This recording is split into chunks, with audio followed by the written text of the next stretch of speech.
सखी। अरे का बात बा, काहे इतना उदास बैठल बाड़ू हो? का बताई। अरे अब तो होली आ गई, खुश रहे के चाहिए, तो काहे मुहवा लटकोले बाड़ू? जब पूछता हो तो ला सुना बतावत है। सुनावा। हे बलम मोर गईले, हो बलम मोर गईले, होलिया में छोड़ी बलम मोर गईले।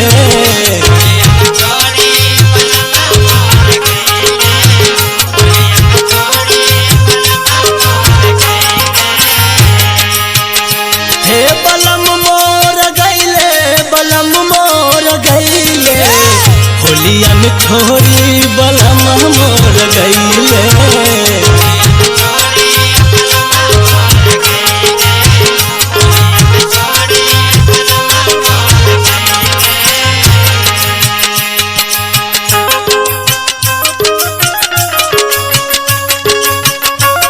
अरे जिया हो फ्यूचर रिकॉर्डिंग स्टूडियो, तो आ जवाब नहीं खे।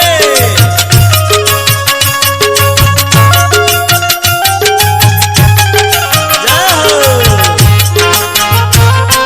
क्या बात है, वाह ज्ञानचंद भैया वाह। अच्छा सखी, ऐसन बात बा हो? हाँ हो, सुना बतावत है। सुनावा। आसो के फगुनवा ना बीती उनके संगवा हो,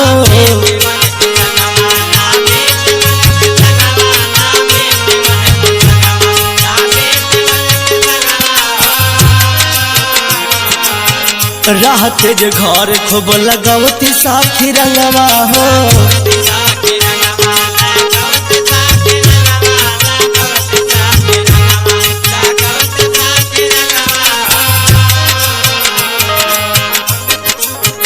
आसुक फगुआना बीती उनके संगवा हो, रहते जे घर खूब लगवती साखी रंगवा हो।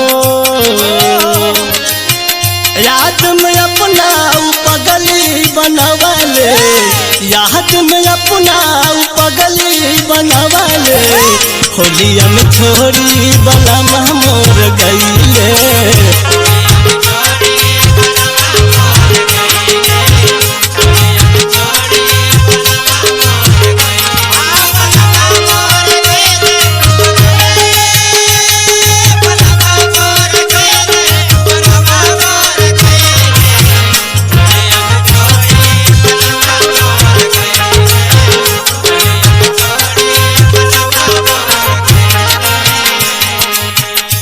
और सुना बतावत है। बतावा है सखी। देवरा रविंद्र मोर बाहर उत्पाती हो,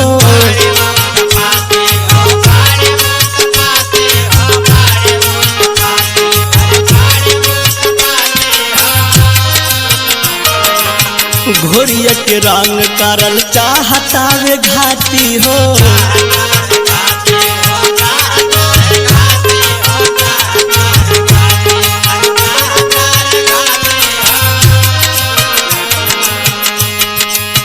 देवरा रविंद्र मोर बाहर उत्पाती हो, घोड़िया के रंग करल चाहता वे घाती हो।